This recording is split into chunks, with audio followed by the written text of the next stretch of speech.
নাকি ভাই? ভাই আমার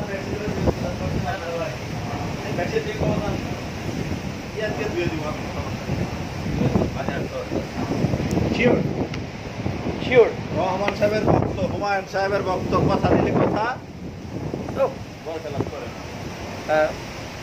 জনাব আনোয়ার সাহেব, জি ভাইয়া বলেন।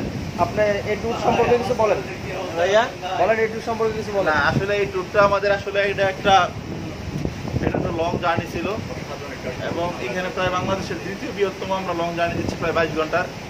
এবং এই জার্নির মধ্যে আমরা খুবই আনন্দিত, আমাদের মাঝে নতুন একজন অতিথি এবং আজ থেকে উনি আমাদের নতুন একজন হোস্ট হিসেবে আমাদের রাবি ভাই, এবং আমরা আশা করতেছি ইনশাল্লাহ পরবর্তী সকল ট্যুরে আমরা এই ভাইকে পাবো। কিন্তু উনি আসলে আমাদের সাথে থাকবে কিনা অনুভূতিটা আপনি নিতে পারেন।